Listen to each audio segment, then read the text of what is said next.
بسم اللہ الرحمن الرحیم۔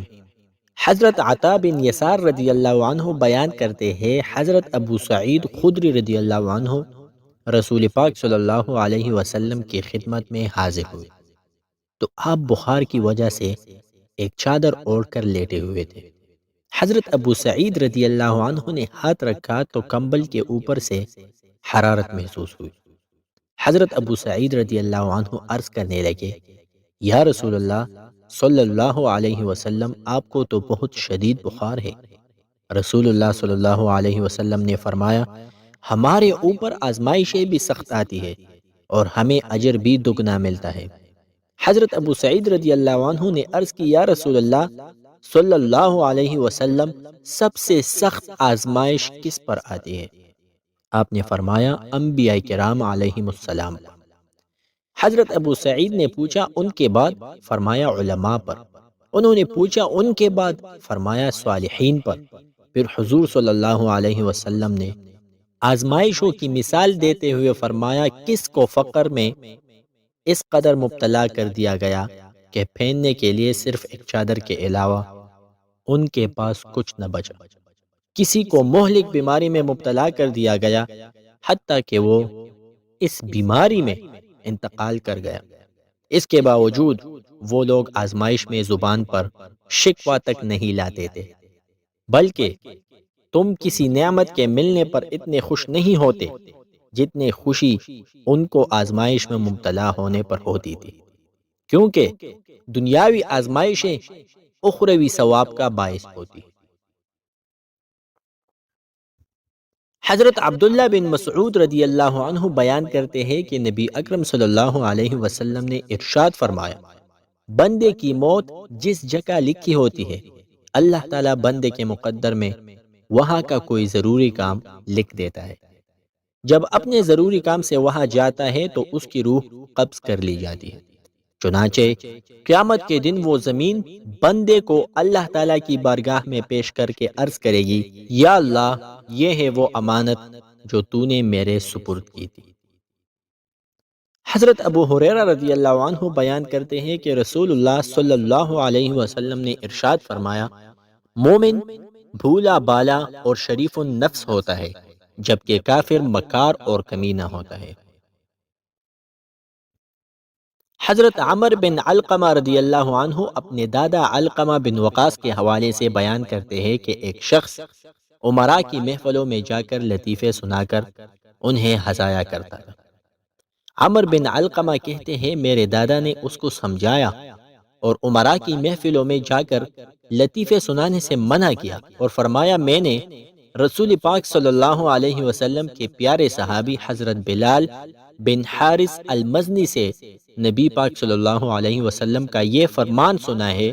کہ بندہ کبھی صرف ایک بات اللہ تعالیٰ کی رضا کی خاطر بولتا ہے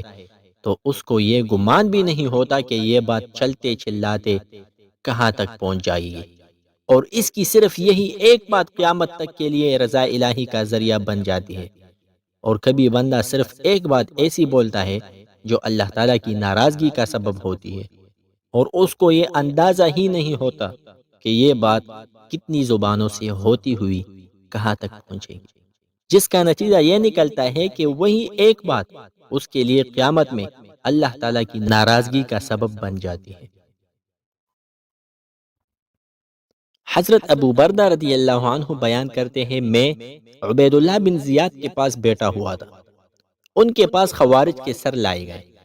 جب بھی کوئی سر پیش کیا جاتا تو میں کہتا، یہ جہنمی ہے۔ اس پر حضرت عبداللہ بن یزید انصاری رضی اللہ عنہ نے کہا،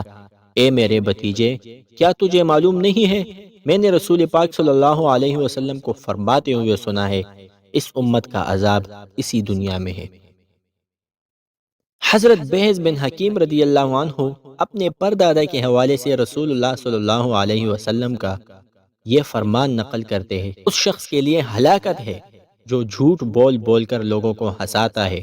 ہلاکت ہے ایسے شخص کے لیے، ہلاکت۔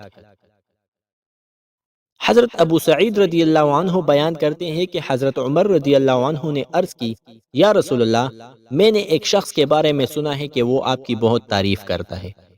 اس کا گمان ہے کہ آپ نے اسے 2 دینار عطا فرمائے ہیں۔ آپ نے جواباً ارشاد فرمایا لیکن فلاں شخص تو ایسی باتیں نہیں کرتا، حالانکہ میں نے اس کو 100 دینار دیے ہیں۔ حضرت عمر رضی اللہ عنہ فرماتے ہیں پھر نبی پاک صلی اللہ علیہ وسلم نے فرمایا کبھی ایسا ہوتا ہے کہ ایک شخص میرے پاس سے تحائف بغل میں دبائے نکلتا ہے، حالانکہ میرے یہ تحائف کوئی جنتی ہونے کی علامت نہیں ہے، بلکہ یہ بھی ہو سکتا ہے کہ وہ جہنمی ہے۔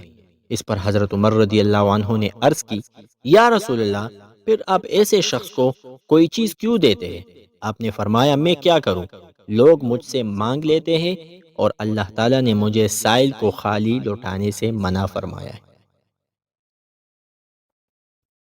حضرت ابن عمر رضی اللہ عنہ بیان کرتے ہیں کہ نبی اکرم صلی اللہ علیہ وسلم نے ارشاد فرمایا مومن کو لان تان کرنے والا نہیں ہونا چاہیے۔ حضرت ابو ہریرہ رضی اللہ عنہ بیان کرتے ہیں کہ رسول اللہ صلی اللہ علیہ وسلم نے ارشاد فرمایا یہ نہیں ہو سکتا کہ تم لان توان کرنے والے بھی ہو اور ایک دوسرے کے دوست بھی ہو۔ حضرت ابو درداء رضی اللہ عنہ فرماتے ہیں کہ رسول اللہ صلی اللہ علیہ وسلم نے ارشاد فرمایا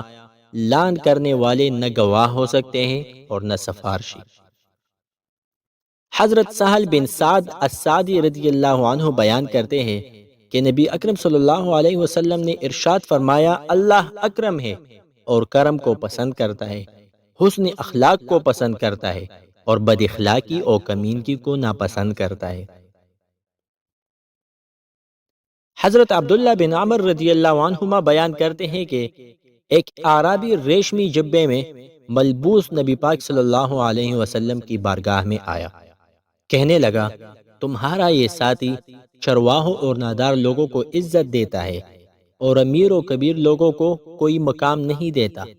نبی پاک صلی اللہ علیہ وسلم جلالی کیفیت میں کھڑے ہوئے اور اس کا کپڑا پکڑ کر کھینچا اور فرمایا میں تیرے بدن پر سمجھدار اور سنجیدہ لوگوں کا لباس نہیں دیکھ رہا ہوں۔ پھر رسول اللہ صلی اللہ علیہ وسلم واپس ہٹ کر بیٹھ گئے۔ پھر یوں ارشاد فرمایا جب نوح علیہ السلام کی وفات کا وقت قریب آیا تو انہوں نے اپنے بیٹوں کو اپنے پاس بلا کر کہا میں تمہیں ایک وصیت کر رہا ہوں، اس پر عمل کرنا۔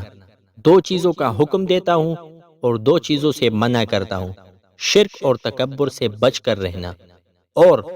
اللہ تعالیٰ کی وحدانیت کا اقرار کرنا، کیونکہ تمام آسمان اور زمینیں اور جو کچھ ہے ان میں سب کچھ میزان کے ایک پلڑے میں رکھا جائے اور دوسرے پلڑے میں لا الہ الا اللہ رکھ دیا جائے تو لا الہ الا اللہ والا پلڑا باری ہوگا، اور اگر زمین اور آسمانوں کا ایک دائرہ بنا کر اس کے اوپر لا الہ الا اللہ کو رکھا جائے تو لا الہ الا اللہ کے وزن سے زمین و آسمان دونوں کا دائرہ ٹوٹ جائے، اور میں تمہیں سبحان اللہ و بحمدہ پڑھنے کا حکم دیتا ہوں، کیونکہ یہ ہر چیز کا درود ہے اور اسی کے ذریعے ہر چیز کو رزق ملتا ہے۔